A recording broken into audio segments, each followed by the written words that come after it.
Most Java developers spend years working harder and harder, yet their paychecks barely move. Earnings-wise, they're capped at maybe $70,000 to $80,000 a year, while banks are paying $600 to $1,000 a day for the very same skills. That's $150 to $200 grand a year.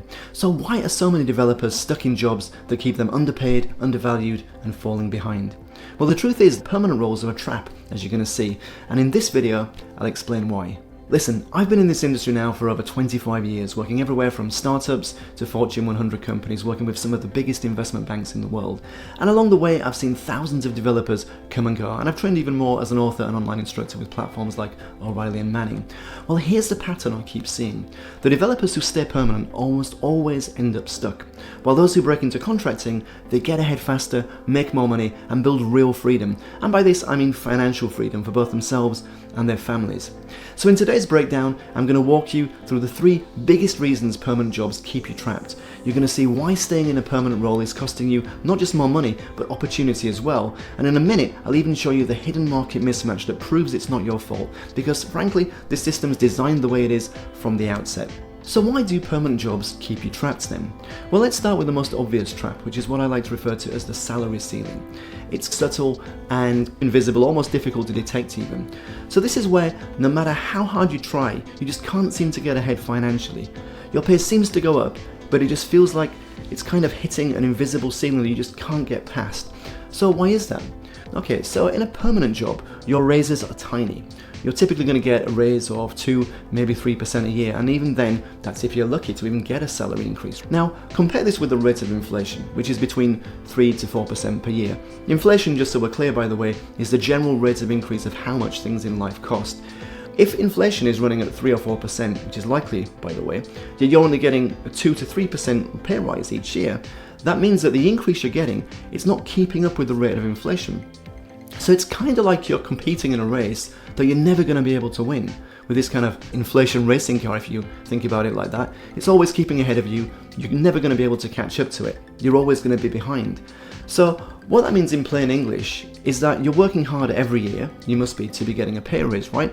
But you're actually getting poorer due to the cost of inflation. In short, it costs more to buy things, but you're earning less, relatively speaking, and so, as I said, you're actually getting tangibly poorer because you can now only afford to spend less due to your raises not keeping up with the same rate of increase as inflation.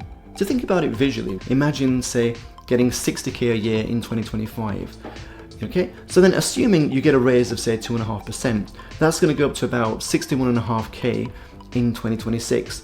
Now, assuming the same rate of increase each year, that means we're going to go up to about $66,300 by 2029, say. However, if inflation goes up at a rate of say 4.5% each year, then scaling this salary down by the rate of inflation means you're actually losing out each year. So in 2026, you've actually gone down from $60,000 to $58,800. And applying those same hits you're taking for inflation each year, in 2029, your real wage, so to speak, isn't the $66,000 you thought it was and what it looks like on paper. Your real effective wage, the actual value of stuff you can buy with it, has shrunk down to about $55,500. That's ludicrous, right? You've been working there diligently, 5 years of diligent work, first time with the bosses, and now you're actually earning less. So it's just a ludicrous situation. Now here's the contrast to this situation. Contractors in banking roles. They walk in at $600 to $1,000 a day. That works out at around $150 to $250,000 a year. And so they don't have this happen to them, right? Look around at the nearest contractor sat next to you. Do you think he or she is feeling the pinch like you are? Do you think he's having to worry and be as mindful about everyday living expenses as you are right now? No, he's not. He's not having to worry himself with those things. Frankly, they won't even enter his mind, to be perfectly honest, since he's so far removed from this disastrous financial situation we've just covered in the world of the permanent employee.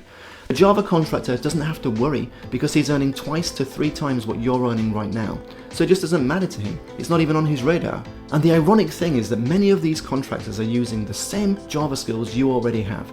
They're doing the same work, they're on the same project, hey, they're even in the same team as you, sat right next to you, but are being paid substantially more. So yeah, if you've ever felt like your income hasn't really moved in years, you're not crazy. Really, you're not. It's just this invisible salary ceiling you're experiencing. You're just in the trap, as it were. But it's okay because at least you know now about it and are in a position where you can actually take action to rectify. If this is starting to hit home and you don't want to waste another 5 years trapped in a permanent role, I've put together a free training where I break down exactly how to start your move into contracting. It's linked below this video. It's going to give you the roadmap to escape this cycle, I guarantee. Okay, next up we've got market mismatch. So here's the thing, banks and big financial firms don't value permanent staff the way they value contractors. They say they do. They claim they're looking after you with all the training plans and extras that they give you and such like, but honestly, permanent employees really are just seen as overhead. Fixed costs, spend, liabilities on a balance sheet, whatever you want to call it. Of course, they'll never admit to this. That would break the silence. But contractors, on the other hand, they're seen as problem solvers, flexible, results-driven, focused, deliverers of real value to the business. They're the can-do guys, if you like, who get things done quickly and effectively. You know, I've literally sat on teams where 2 developers are doing the exact same work. One is a permanent employee making $80,000 a year, and the other is a contractor billing $800 a day, which is over 200 grand a year, by the way. Same desk, same project, same code base, completely different pay. And the truth is, banks are fine with this. They'd rather pay top dollar for flexible expertise than lock themselves into long-term overhead, which means as long as you stay permanent, you'll always be undervalued by design. But the worst part isn't even the pay gap. The most dangerous part of this trap, the most insidious part in fact, is what happens to your career over time.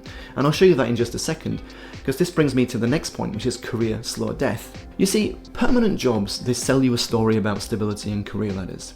Stick around for 5 years, maybe you'll get promoted. Be loyal and one day it'll all pay off. But here's the reality, those ladders are broken, right? Those promises are broken too, right? Promotions are slow, title changes don't match the work you're actually doing, and your growth ultimately stalls, if it's not already stalled. Not only that, companies just don't respect loyalty anymore. It used to be back in the day, companies would really value employees that stick around with them for years. But these days, sadly, and I do mean sadly, it's just not the case. We've all heard stories of people who have worked with the same company loyally for years, decades even, only to be handed their marching orders when companies wanted to streamline, downsize, get a healthier bottom line. I mentioned it earlier, it's the same thing, it's this overhead thing. They don't respect the loyalty of their permanent employees, and they see you as overhead, expendable.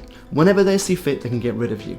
Now, the mistake a lot of people make though, and good people, diligent, hardworking people, this might even be you that I'm speaking about right now, is that they have such a good rapport with their immediate line manager that they mistake this good rapport for their loyalty actually being respected and valued. That's not the case though. The deal is, it's just a false sense of security you've got there.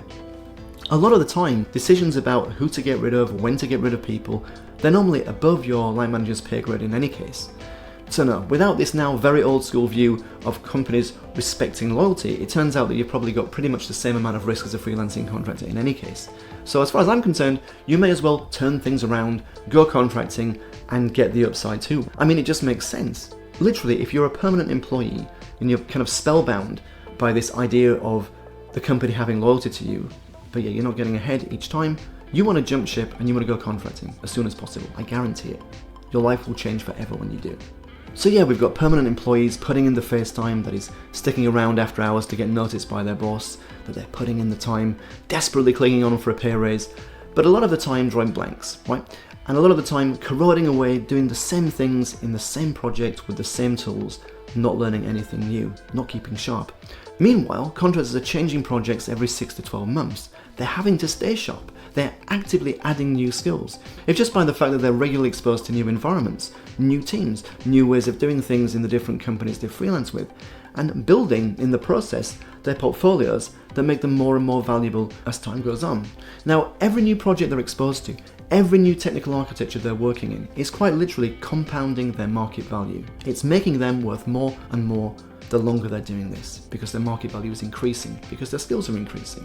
Look, I've seen developers stuck in the same permanent role for half a decade, while contractors who started at the same time are already getting double or triple the pay. Much more freedom.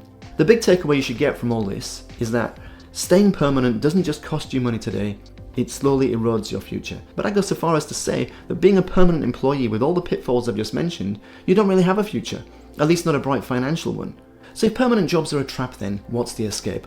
Well, that's exactly what I'll show you in the next part. I'm going to break down why contracting is the fastest way to double your salary bar none. If you're ready to dive into part 2 then, I'll leave a shortcut to that video right here.